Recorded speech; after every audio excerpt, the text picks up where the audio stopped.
descomplicar, né? E eu vou falar sobre análise de massas de água, né? Especificamente, tentar descomplicar um pouquinho o CTD e falar também sobre nível do mar, um pouquinho da análise, especificamente da maré meteorológica.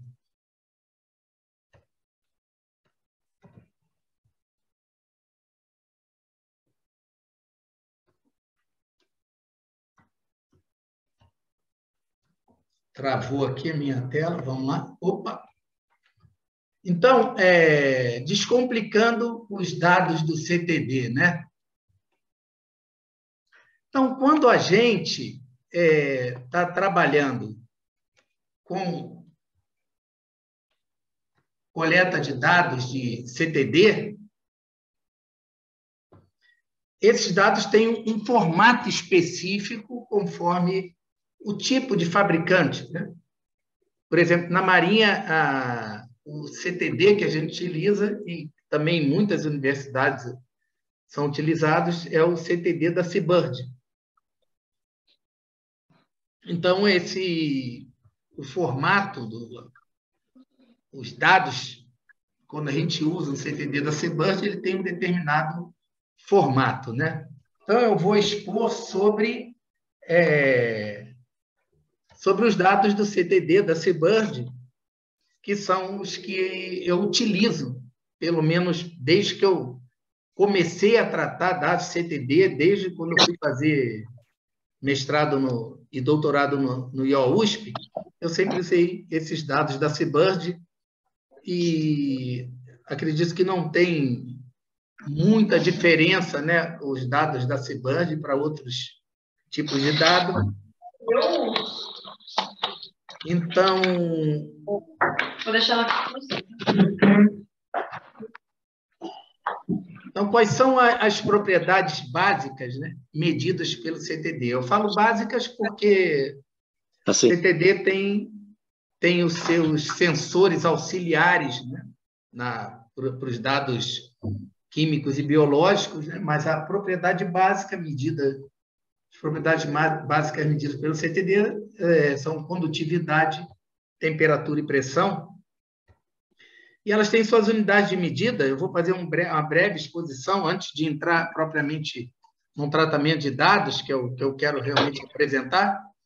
Então, ele tem as unidades de medida, a condutividade, que tem essa unidade de siemens por metro, né, no sistema internacional, ela é o inverso da resistividade, e é justamente essa habilidade que a água do mar, por ter íons, então, ela tem a capacidade de conduzir a corrente elétrica, o CTD mede a temperatura em graus Celsius, e quando todo instrumento que mede temperatura, ele precisa de uma escala para converter o sinal eletrônico da temperatura em temperatura.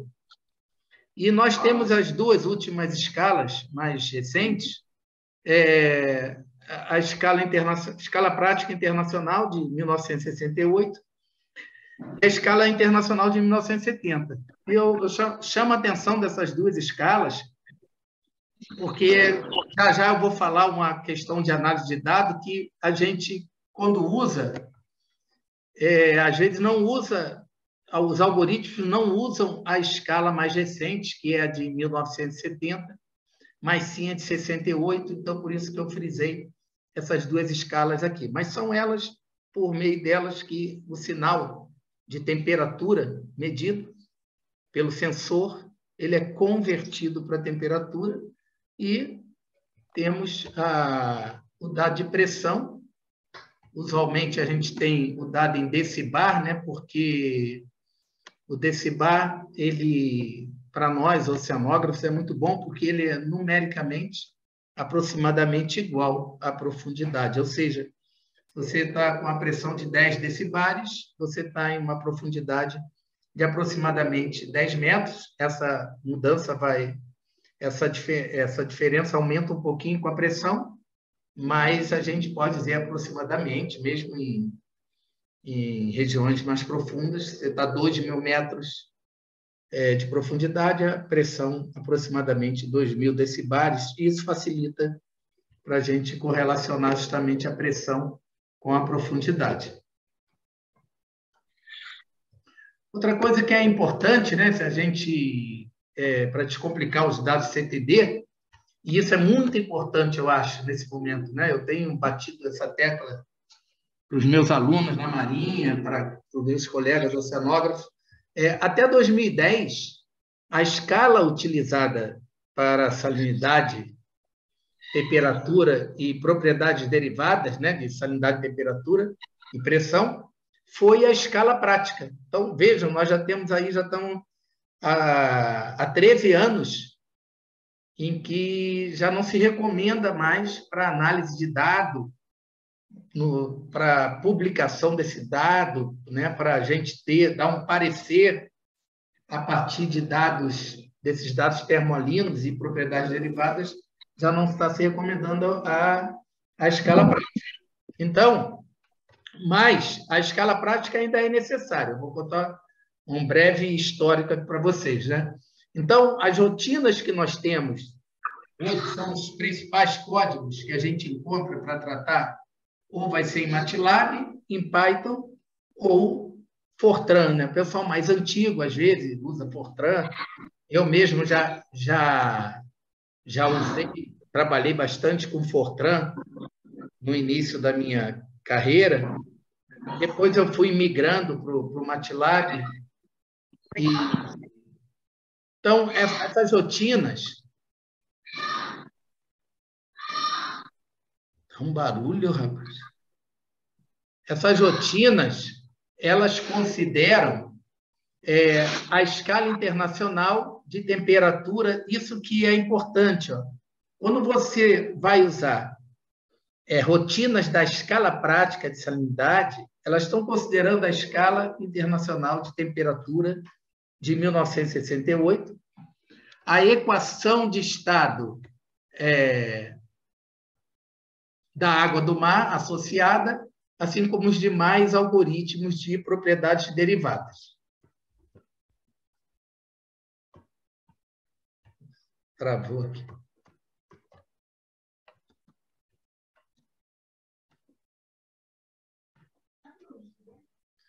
E desde 2010, a equação a ser utilizada, que é recomendada, é até os 10, né? Equação termodinâmica da água do mar de 2010. E aí, o que acontece? Até os 10, ela utiliza, já foi um primeiro avanço até os 10, que não é o mais importante, é utilizar a temperatura na escala IT90. Então, já o que acontece hoje, sempre que a gente está tratando um dado de CTD na escala prática, porque o CTD, eles têm, usualmente, ele está aquisitando dado na escala internacional de 1990. Então, se isso está acontecendo, a gente tem que, quando for usar as rotinas da escala prática, converter a temperatura da ITS 90 para ITS 68, porque as rotinas de salinidade da escala prática, a equação de estado da água do mar e os demais algoritmos, eles que dependem da temperatura, eles usam na de 68 e o CTD está dando na de 90, então a gente tem que fazer essa conversão. Então, até os 10, ela já resolve essa questão. É um primeiro aspecto, ela atualiza a temperatura para a escala IT90. E agora, a temperatura na escala até os 10 é chamada de temperatura conservativa. A temperatura conservativa ela é equivalente à temperatura potencial, que, de forma bem resumida, é a temperatura potencial, seria a temperatura sem o efeito da pressão, sem o efeito da compressibilidade da água do mar. Então, a temperatura conservativa ela tem sido, da escala até os 10, tem sido simbolizada com o θ maiúsculo, que é esse símbolo aqui, e ela é mais acurada do que a temperatura potencial que a gente calcula, né? O CTD mede a temperatura in situ e nós, antes do advento da TEOS 10, convertimos a temperatura in situ para a temperatura potencial. E é um hábito, a oceanografia, embora esses efeitos da compressibilidade da pressão eles serem significativos em camadas do oceano profundo, especialmente abaixo de 1.000 metros, mas já é comum a gente trabalhar, mesmo estando na superfície, com a temperatura potencial. Então, a temperatura potencial é uma propriedade calculada.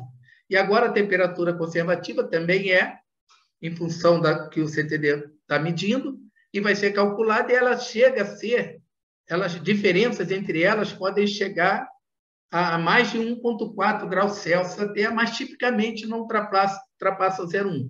Vai depender da faixa de temperatura. Isso aqui é um gráfico tirado de um relatório, de um PowerPoint demonstrativo da TEOS 10, que a gente encontra no site da TEOS 10. Estão mostrando aí as diferenças. Aqui a salinidade absoluta, que eu já vou falar sobre ela. Aqui a temperatura conservativa e as diferenças aqui em cores de acordo com a salinidade. Então, numa faixa mais aí de região costeira oceânica, colocando aí, considerando efeitos de descargas, né? Colocando aí de 25 até aqui 36, 37, a gente realmente não ultrapassa 0,1, mas para os cálculos associados com fluxos de calor, a temperatura conservativa é recomendada. As principais mudanças da TEOS 10, né? Além da temperatura conservativa, a principal mudança é a determinação da salinidade absoluta, que é aqui simbolizado por S índice A. E agora, existe uma diferença típica.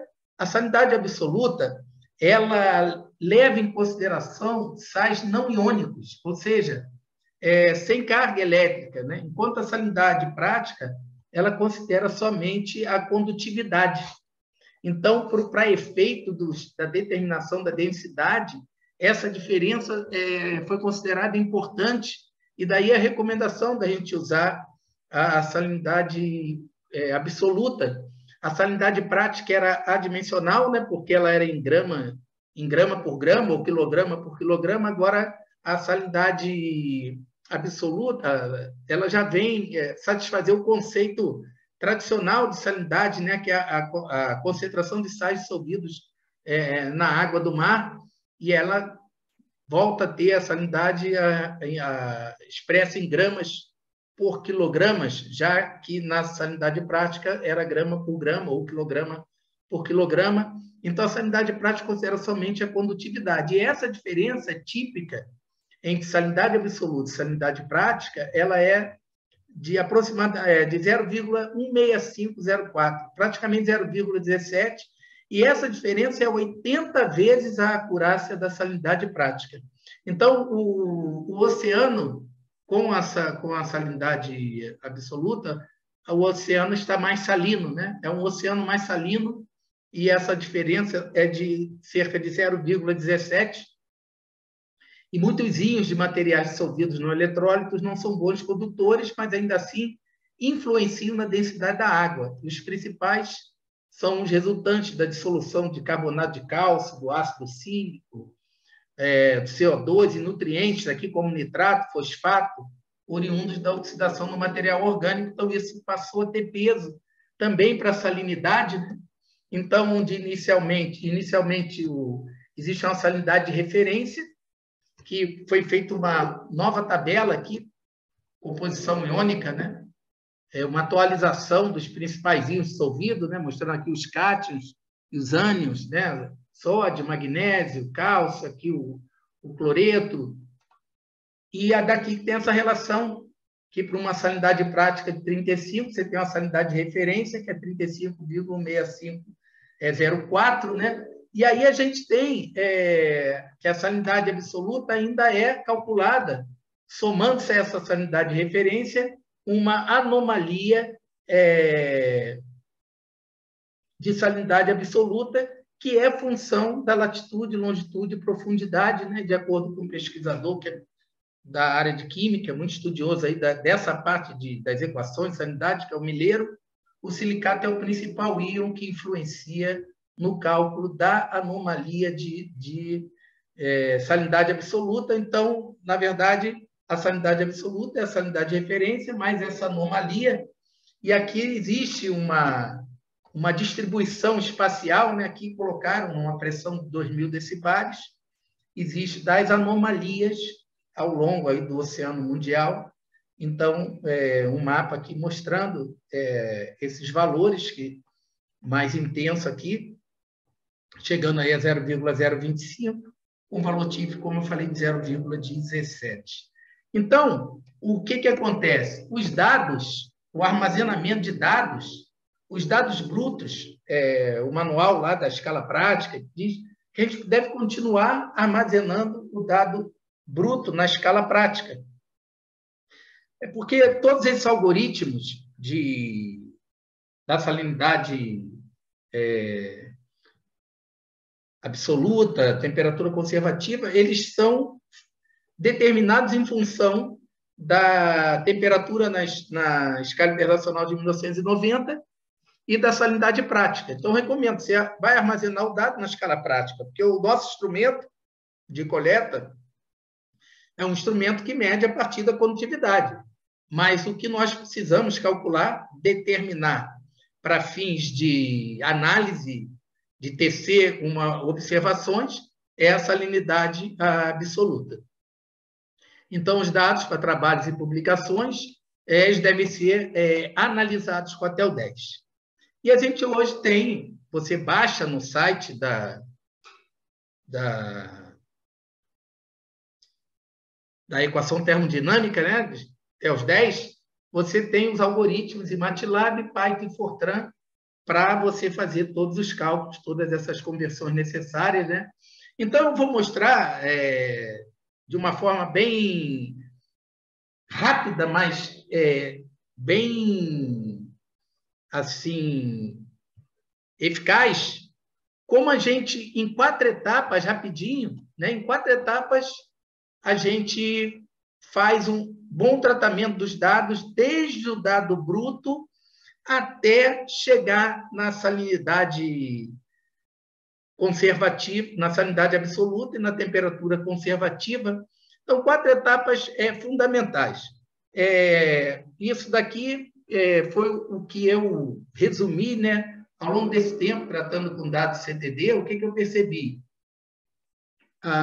Já na década de 90, quando eu fui fazer o mestrado, a gente tinha os softwares da própria Seabird e de outros equipamentos, mas eles eram como caixa preta, entende? A gente só conseguia ali mudar parâmetros.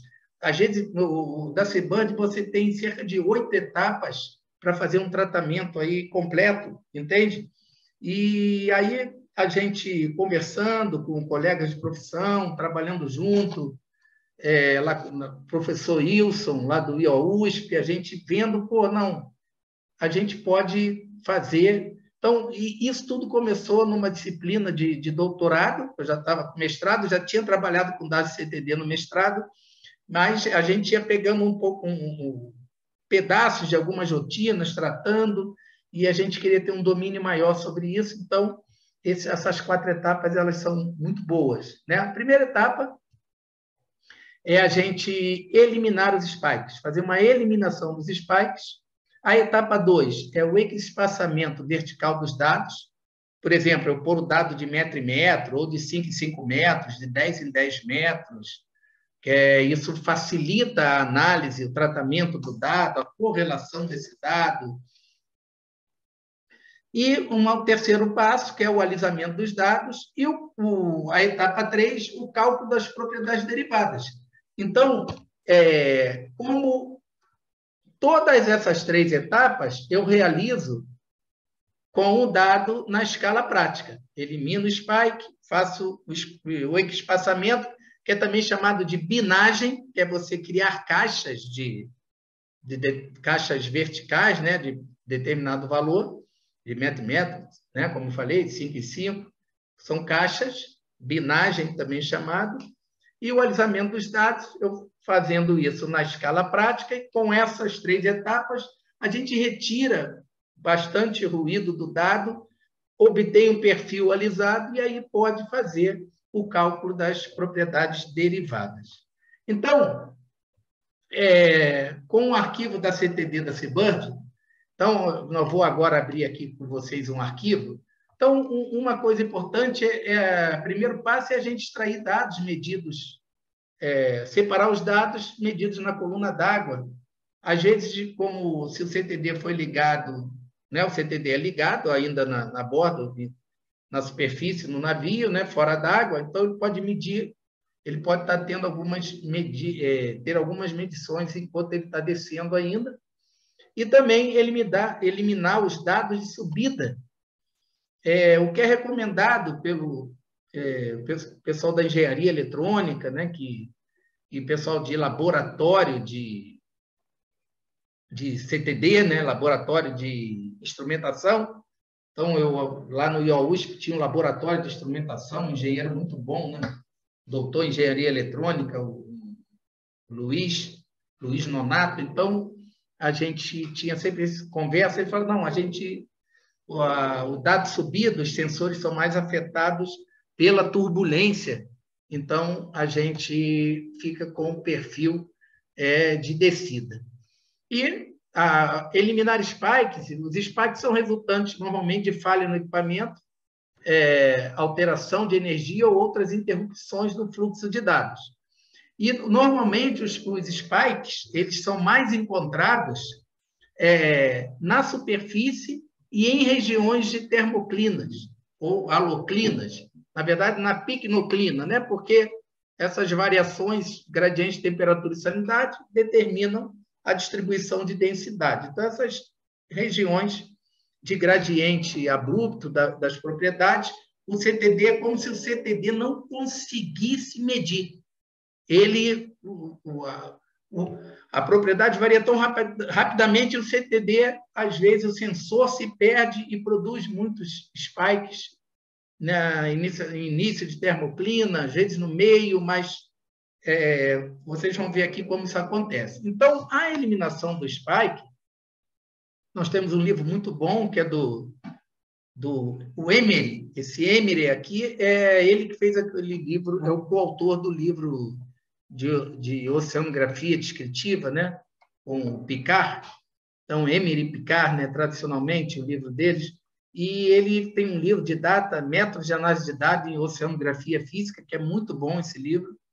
Então, ele ali recomenda, né, e tem sido muito usado pela comunidade científica, esses dados, um critério é os valores que excedem um desvio padrão específico. Então, no intervalo, eu escolho uma caixa, né? Por exemplo, o que ele recomenda é 10 metros. Então, em 10 metros de profundidade, eu faço uma caixa de 10 metros, eu calculo a salinidade média, que está aqui representada por S barra, e aí eu comparo o valor de salinidade e cada valor de salinidade medido, comparo com essa média calculada em 10 metros, menos 3 desvios padrão, e com o valor da média mais 3 desvios padrão. Pode ser de 1 a 3. Quando a gente quer um rigor maior para eliminar o spike, aí você pode usar um desvio padrão, que equivale aí à probabilidade de 68%. Quando você usa 3, está trabalhando com 95%. Então, esse é um método simples, mas que dá resultado. Então, vamos ver isso aqui num dado aqui de CTD, né? Então, eu estou aqui, olha.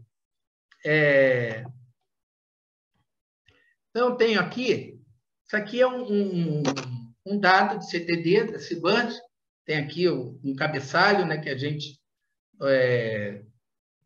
que surge, que algumas palavras já põe automaticamente, outras são preenchidas durante lá o lançamento, mas aqui, por exemplo, essa é uma comissão H40, né, navio oceanográfico Antares, comissão PN Boia, tal, latitude, longitude, e aqui tem, olha, especificando os dados que foram medidos, né?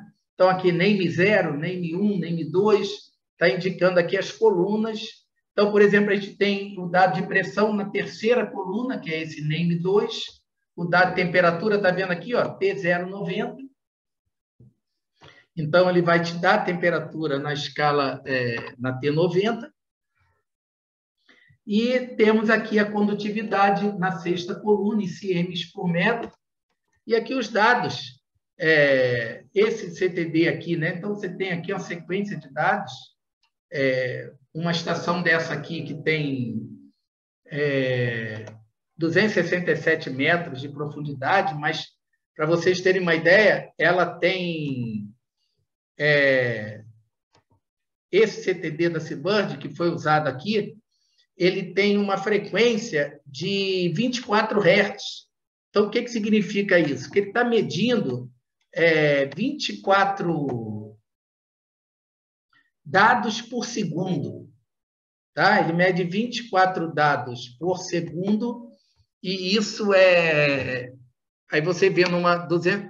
E o CTD, ele desce a coluna d'água com uma velocidade, pessoal, de 1 metro por segundo. Tá? Então, o que vai acontecer? O CTD vai medir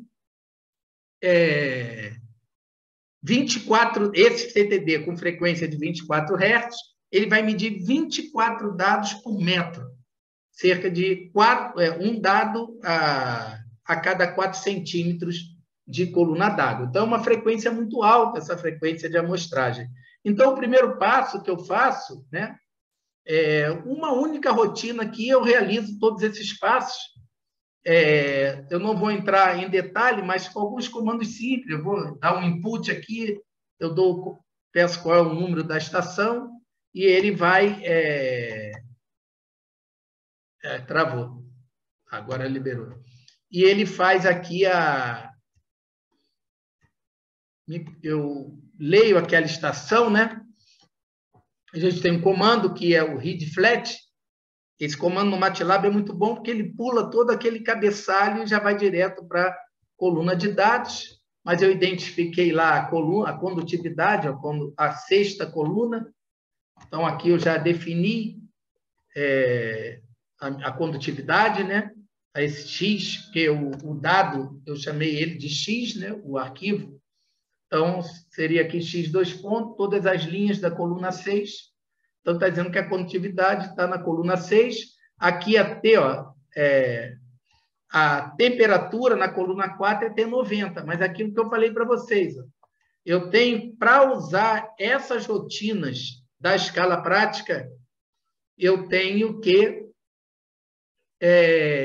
converter o dado para T68. Então, o coeficiente de conversão é esse, 1,00024. E tem a pressão na escala 3, tem também aqui o cálculo da razão de condutividade, que a rotina de salinidade depende da razão de condutividade, da temperatura T68 e a pressão. Então, o fato como eu preciso da salinidade prática para calcular a salinidade absoluta, então eu preciso, para calcular a salinidade prática, da temperatura na 68, por isso é feita essa conversão aqui em cima. E aqui tem alguns comandos, mas eu peço já para separar os dados de descida, né? Só os dados com pressão maior ou igual a 0, e depois eu pergunto assim para ele, me diz aí a profundidade máxima. Aí eu defino a pressão máxima, eu peço a pressão máxima e digo, da pressão, eu só pego os dados até a pressão máxima, e aí ele vai separar para mim os dados de subida. Então, esse é o primeiro passo nesse programa que eu faço aqui. É o primeiro passo, rodar ele. Vou mostrar aqui. Então, eu rodo aqui ele. Ele vai me perguntar qual é o arquivo que eu vou utilizar.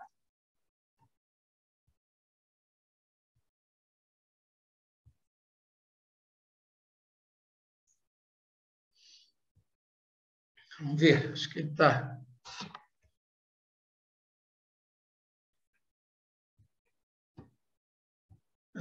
Parece que está travando aqui, vamos ver.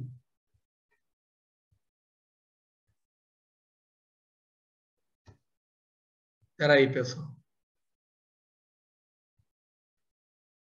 Deixa eu ver aqui.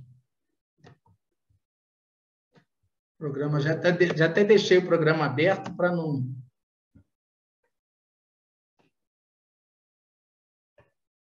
Me esperar um pouquinho aqui. Então, eu já vou, nesse primeiro passo, fazer a separação dos dados. Já vai aparecer aqui, se Deus quiser. Agora ele vai.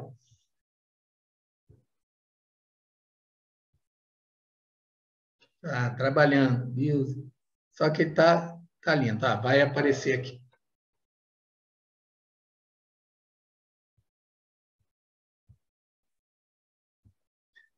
Então, enquanto vai aparecer... Estranho, né? Isso aqui é tão rápido. Vou tentar dar um Ctrl+C aqui e voltar.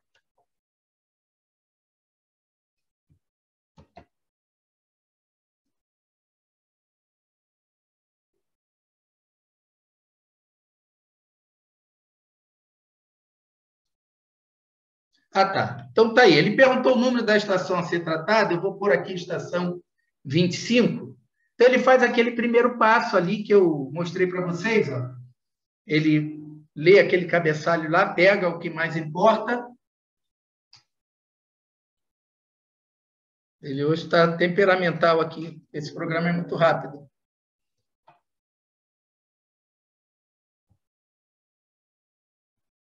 Às vezes acontece isso. Deixa ele... Quando ele der aqui o primeiro gráfico, acho que depois ele já vai mais rápido.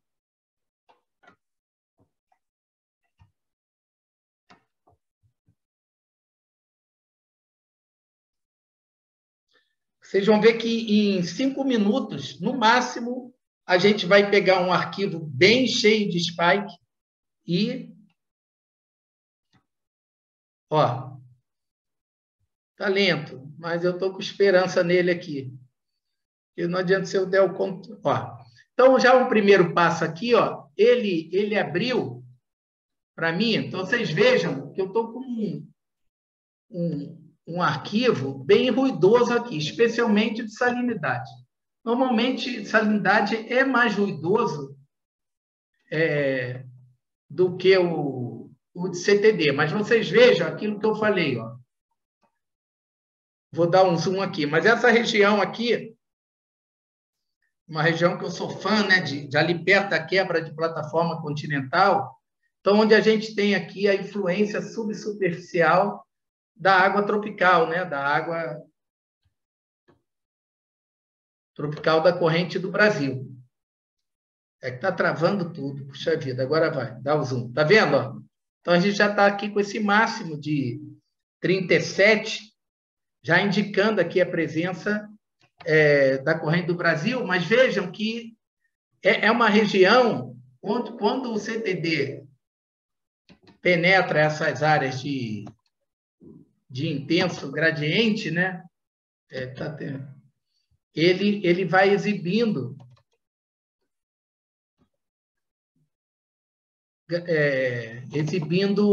spikes, né? Como vocês podem ver aqui, ó.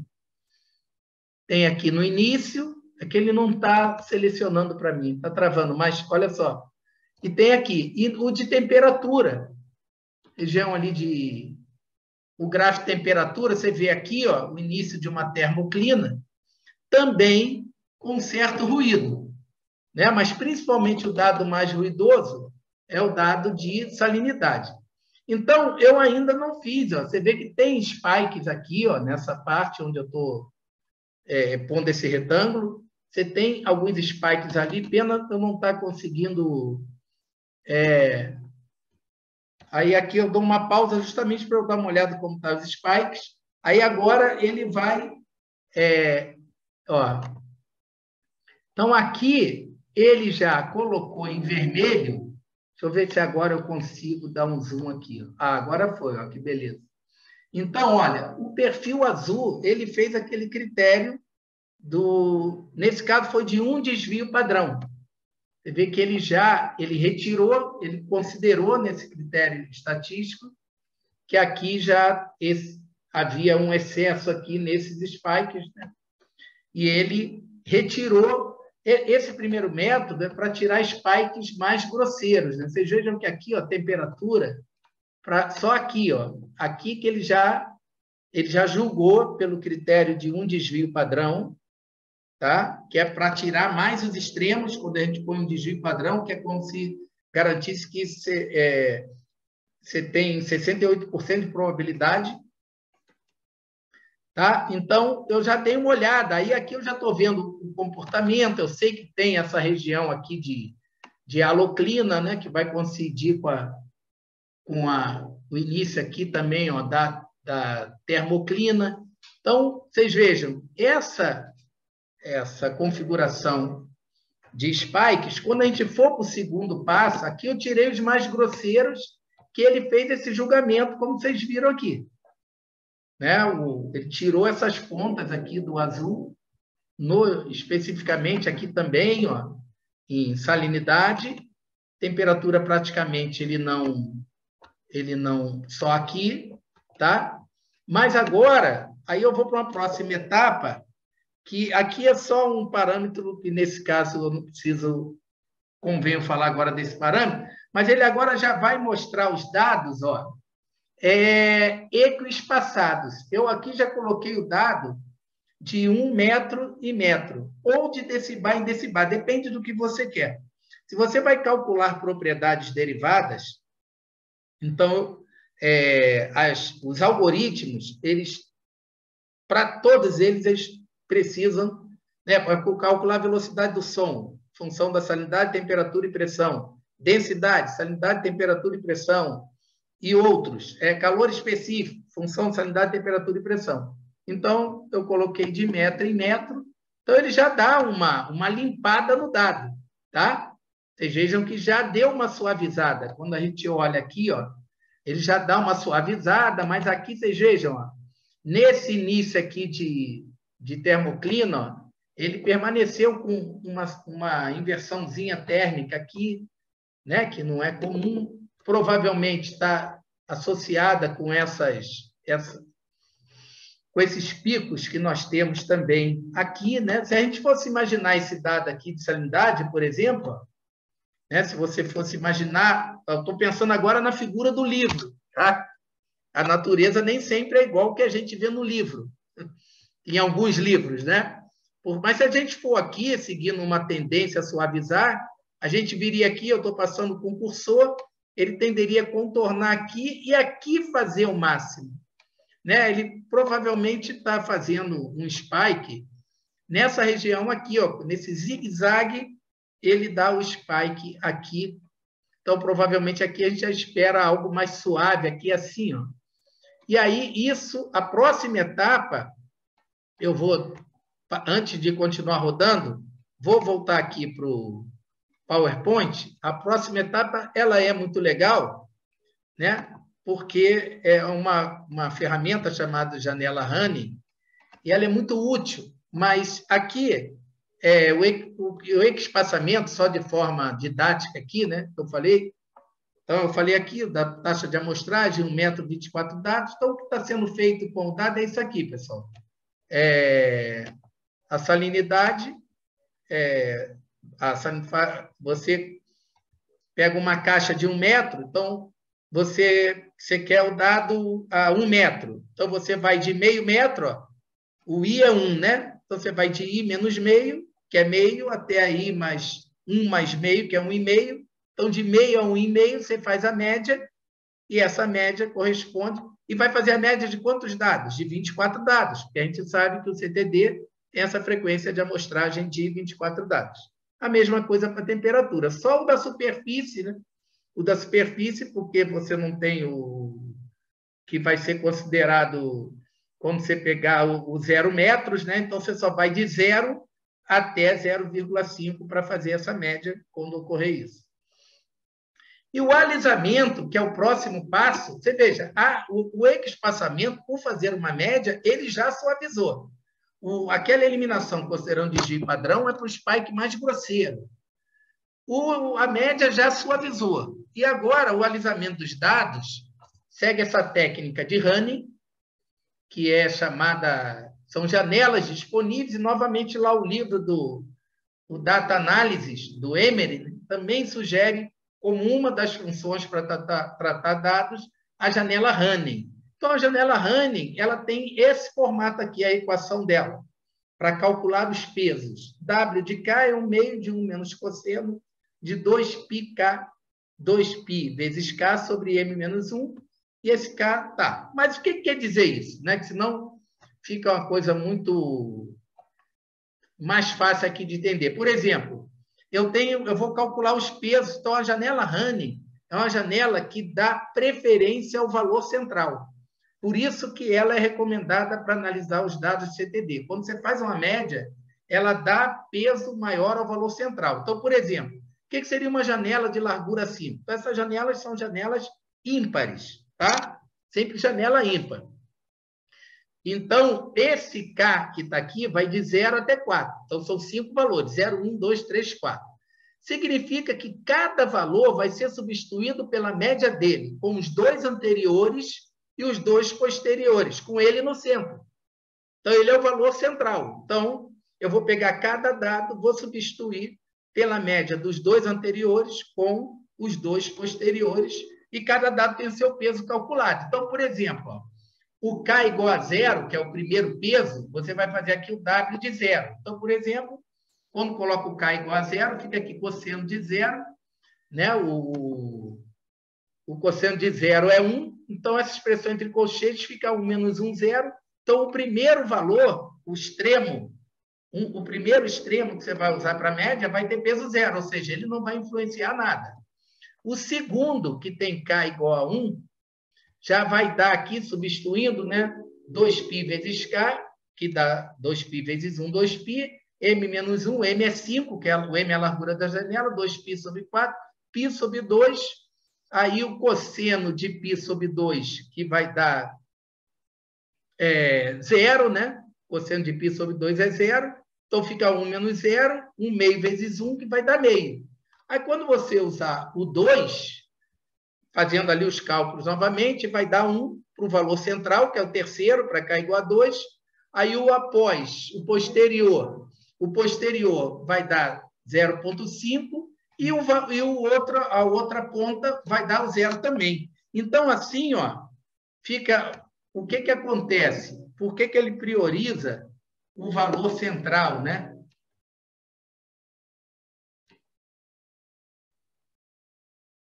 Ó, então, por exemplo, se é o 20º valor teu, né, lá está espaçado verticalmente, né, o dado a 20 metros, né?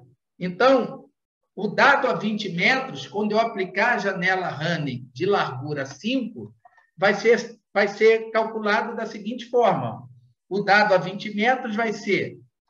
Então, o 20º, quais são os 2 anteriores? O 18º e o 19º. Quais são os 2 posteriores? O 21º e o 22º.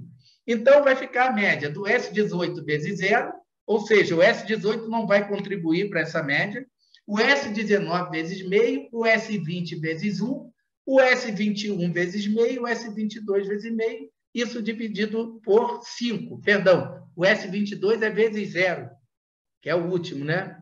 Trocar aqui, ó. O S22 vezes 0. Beleza. Então, ele privilegiou quem? O valor central. E aí, a gente sempre vai julgar essa janela Hanning preservando os gradientes verticais das propriedades. Então, a gente alisa preservando os gradientes verticais.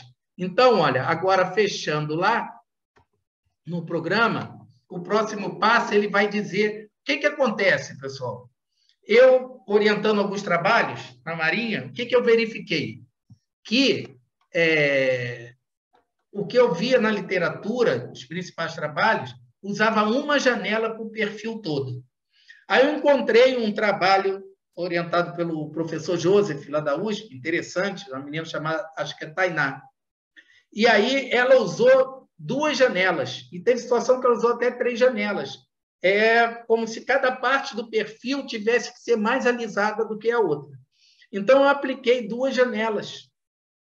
e deu um resultado legal, né? Eu tinha já o que a gente encontra em alguns trabalhos, em muitos trabalhos, utilizar janela 5 para valores até 100 metros de profundidade, já de 100 metros até 1.000 metros, uma janela 11, em profundidades maiores do que 1.000 metros, uma janela com 21 dados. O que eu fui percebendo, o meu trabalho é muito com oceanografia costeira, que o dado costeiro ele tem mais ruído. O dado de CTD costeiro, ele talvez experimente uma maior turbulência, ele costuma apresentar um maior ruído, então eu vi essa necessidade de diferenciar principalmente a camada de cima de uma camada inferior. Então, normalmente, eu dou uma olhada no gráfico, né, aqui, e eu vejo o seguinte, que esses primeiros metros, ó, aqui, ó, esses primeiros metros, se eu colocar uma janela, como aí 250 metros, se eu já colocar como em alguns trabalhos eu já vi de janela 11, esse início aqui, como os dados têm Vocês vejam que ele já eliminou aqui, ó. Aqui é só para vocês mostrarem aquela questão do desvio padrão. Ó. Aqui funcionou muito bem, ó. Ele tirou esses extremos, esses spikes que são nitidamente extremos, que não tem correlação com um perfil suave, com o que a gente espera estar ocorrendo, entende? Então, agora, para manter isso daqui, se eu colocar uma janela muito alta aqui, ele não gosta. Então, normalmente, eu coloco a primeira janela de 3, uma janelinha de 3, ele vai pegar só um anterior e um depois, tá? E aí eu ponho uma janela que pode ser de 11. Com 11 eu já botei um resultado satisfatório. Eu vou aqui adiantar, eu vou colocar a janela 25, porque o 11 me dá um resultado satisfatório, mas eu vi que o 25 ele produz um alisamento maior no dado, na região de salinidade máxima, sem prejuízo aos gradientes. Tá? E aí eu ponho a profundidade de corte, até onde vai o 3, até onde vai o 25. Aí também eu vou e dou uma olhada aqui. Ó. Então, a olhada que eu dei, ó, pegando esse gráfico aqui, ó, é a profundidade de 40 metros, ó, que é justamente aqui o fim dessa camada mais homogênea, embora tenha ainda um pouquinho de variação de um gradiente pequenininho aqui, né? Mas muito pequeno. Então, o fim dessa camada aqui, 40 metros, que acontece também no perfil de salinidade, aqui, ó, 40 metros aqui, abaixo já começa um gradiente maior. Então, eu mantenho esse 3, um critério é esse, você vai onde ela varia menos, você não necessita de uma janela maior. Então, vou botar aqui 41, porque eu vi que é um pouquinho mais abaixo ali de 40, e dou o Enter. E aí ele já vai fazer a filtragem aí com a janela. Ó.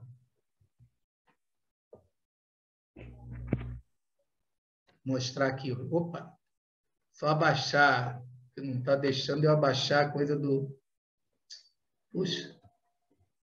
Tomando umas surras aqui, mas já tirei. Então, aqui, ó. Opa! Então, o que acontece? Aqui eu já plotei junto, ó. Vejam que já suavizou. Olha, pessoal. Olha aqui, ó. Vou dar um zoom. Olha aí. Ele já veio, olha, ele preservou os gradientes e suavizou aqui o perfil de salinidade, ó, mantendo o máximo subsuperficial associado à água tropical, preservou os gradientes. A mesma coisa que ele faz para a temperatura, ó, temperatura, vocês vejam que isso que estava acontecendo são spikes, né? Você não numa análise mais de macro escala, você não precisa se preocupar com aquilo.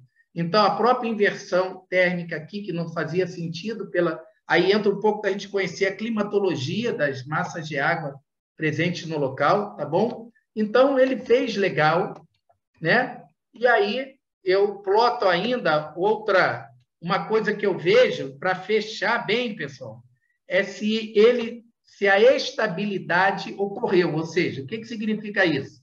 Se a densidade aumentou com a profundidade, já que nós não estamos tendo nenhuma estabilidade na coluna d'água, tá? Está demorando aqui. Ele faz tudo isso rápido. Hoje que eu resolvi mostrar isso, ele está lento. Ah, mas aqui, ó, já salvou, criou um arquivo, ó. Ele está trabalhando ali. Ah, que pena. É que ele rodou outro. Mas ele fez essa... Eu quero mostrar o gráfico da densidade. Tá?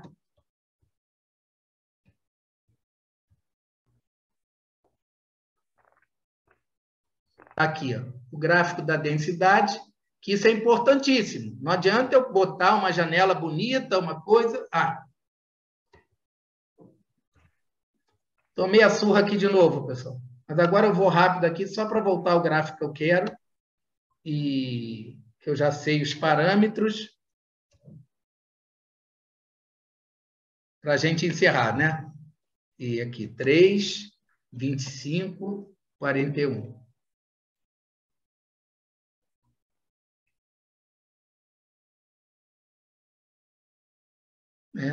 Essa etapa final da densidade é que ele está aqui. Opa! É porque eu tinha dado um monte... Ele travou, ficou com um monte de enter aqui. Acho que esse é o último. Senão eu mostro.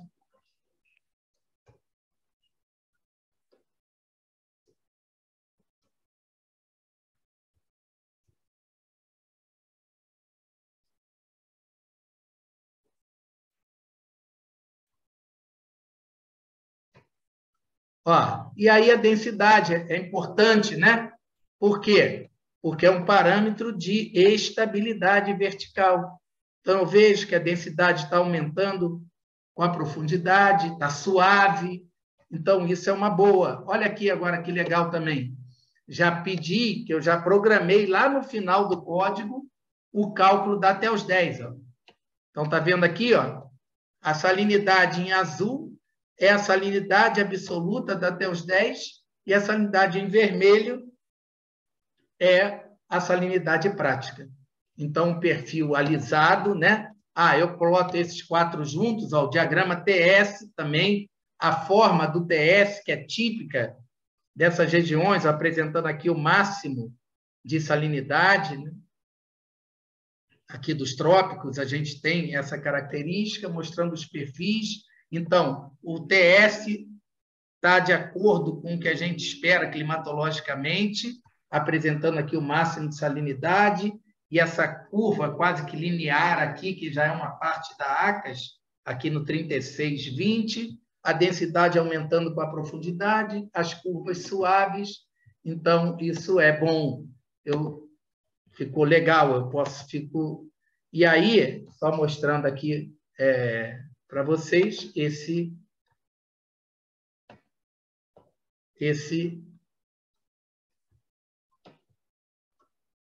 o resultado final. Então, vocês vejam, aqui, ó, nesse primeiro gráfico, ó, eu tinha o em azul, ruidoso, aí eu obtive aqui a curva vermelha por cima, o dado alisado, e essa outra curva deslocada para a direita, a escala até os 10, e aqui mostrando, né, que eu dei uma reforçada no traço, mas para mostrar isso, a gente sai de um perfil extremamente ruidoso, por causa da alta frequência de amostragem do CTD, por causa dos spikes, e chegamos a um perfil alisado. E esse perfil alisado, pessoal, é fundamental para a análise dos dados, né? Então, eu acredito que a maioria aqui me conhece, né? Eu sou o professor Alexandre. Aí a gente já vem mantendo esse contato pelo Instagram, né? E eu tinha mais coisas para apresentar para vocês. Aqui, assim, eu preparei também uma parte aqui usando transformada de Fourier, né? Transformada inversa, para a gente obter maré meteorológica, e a gente pode obter, hoje, com Fourier, a gente pode ter temperatura, né? Eu posso analisar, decompor sinais de temperatura, muita coisa legal a gente pode fazer, mas eu não consigo encerrar tudo nessa aula.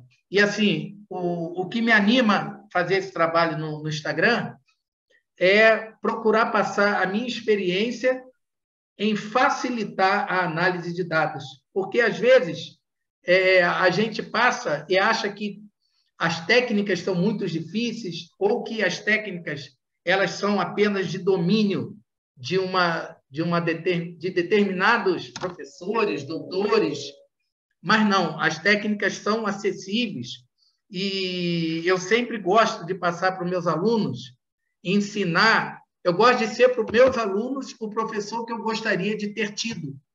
E isso a gente até brinca lá na Marinha, né? Pô, a gente gosta de... A gente queria ter tido, queríamos ter sido nossos professores, porque a gente vai adquirindo a prática e vai vendo que isso é importante, isso é motivador, entende? E que não é complicado. Claro, a gente hoje, como oceanógrafo, precisa ter um conhecimento básico de alguns métodos, mas a força de vontade, se a gente for se aplicando, se a gente for,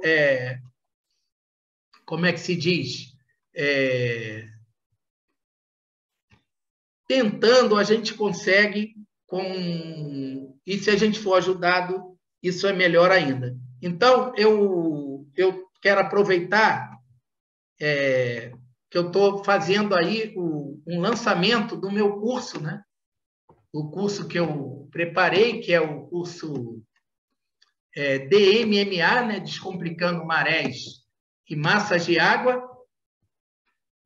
E esse curso, eu quero mostrar aqui o link dele para vocês. Deixa eu abrir aqui.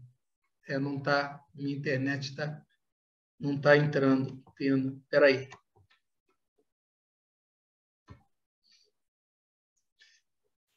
Então, pessoal, eu preparei um curso onde eu ensino essas análises. Tá? Eu preparei um curso onde eu ensino essas análises de massa de água, de marés. Eu estou aqui tendo só dificuldade de abrir o link. Não está abrindo, cara. O Gmail não está respondendo. Agora que ele...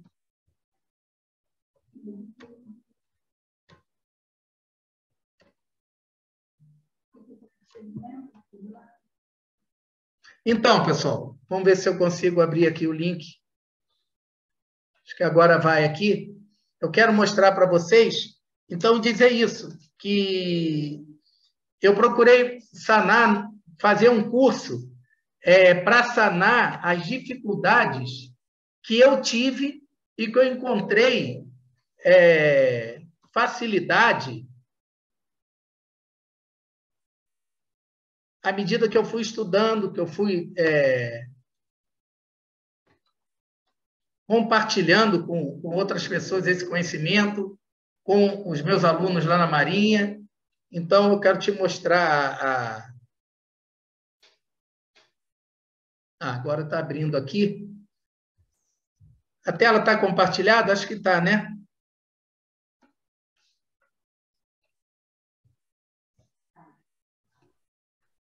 Peço desculpa a vocês, a minha internet está bem lenta.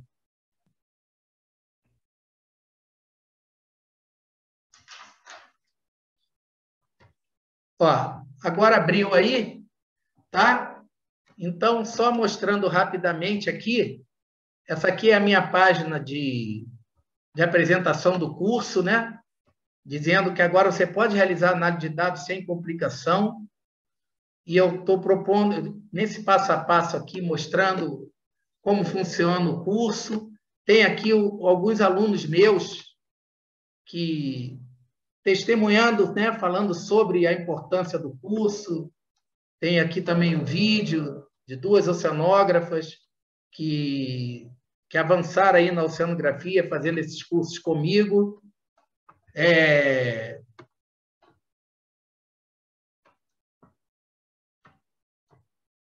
Está muito travado. Mas, enfim, eu quero deixar esse link, eu estou pondo esse link no grupo, tá? No nosso grupo, e é um curso aí abrangente para oceanógrafo, engenheiro, biólogo, tá? Onde você pode olhar aqui no site, tá bom?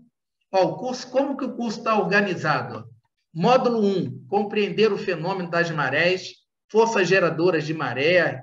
Então, aqui eu detalho muita coisa e também com exemplos práticos. Marés na costa brasileira, onde eu faço uma abordagem sobre as marés de norte a sul, suas características com dados medidos, um módulo sobre o desenvolvimento harmônico da maré, um terceiro módulo sobre referências da maré e o cálculo do nível de redução, que é muito importante aí. Hoje, os oceanógrafos estão atuando muito em empresas de sondagem, um módulo sobre previsão harmônica e tábua de marés. Eu ensino nesse curso a você, do dado de maré, chegar na tábua de maré, chegar na tábua, na maré meteorológica, fazer reconstituição do nível do mar com a antitransformada de Fourier, determinar o nível médio, fazer o transporte do nível de redução, aqui o módulo de salinidade, temperatura e propriedades derivadas, temperatura, salinidade, pressão hidrostática, condições de barotrose e barocline, propriedades derivadas. Aqui eu falo de acústica, eu falo de compressibilidade, falo de calor específico, de congelamento da água, e um módulo só sobre o tratamento de dados, onde eu trabalho junto contigo, analisando alguns dados, não só esse perfil que eu mostrei aqui, mas outros, para você ir pegando essa manha com essa técnica que eu passei. Análise de massas de água em plataformas continentais, que ela é um pouco diferente da análise de região oceânica. Assim eu termino o capítulo 10. E eu estou dando nesse curso ainda 3 bônus, que é o meu e-book 170 questões comentadas, tá? Que muita gente já adquiriu. Já vendi bastante desse e-book e ajuda a preparar para concursos, ajuda a você fazer uma revisão de oceanografia física, dos conceitos básicos. Outro e-book que é sobre especificamente sobre sanidade, temperatura, pressão e propriedades derivadas, e uma aula de ressurgência costeira, impactos físicos, químicos e biológicos, que eu apresentei num congresso. Tá? Então, e nesse também está tudo lá, os códigos, né? Os códigos em MATLAB, o programa o PAC Maré, todos os códigos necessários também estão lá no curso, e todos esses programas são adaptáveis para Python. Tá ok, pessoal? Então, esse curso ele está saindo pelo valor de R$ 697, e eu estou oferecendo um desconto para quem adquirir, de 20%, para quem adquirir o curso até as 23h59 de hoje. Então, até as 23h59, o curso está saindo por R$ 556. E, assim, aqueles que já fizeram o curso estão gostando, e eu estou melhorando, né, esse curso. Eu deixei ele na plataforma por 2 anos, para quem adquiriu o curso, e eu já estou dando aulas novas nele, pondo material novo, como as aulas de a utilização da transformada inversa de Fourier. Tá ok, pessoal? Então, deixa eu voltar minha tela aqui. Boa noite, professor. Vou responder algumas perguntas. Tenho uma dúvida. Estava esses dias estudando o GNU Octave e reparei que ele possui uma interface muito similar do MATLAB. É possível fazer essa mesma análise ou possui algumas diferenças? Olha, já me falaram sobre o Octave que nem todos os comandos dele funcionam com os comandos do MATLAB, entendeu? Então, assim, realmente precisa fazer o teste.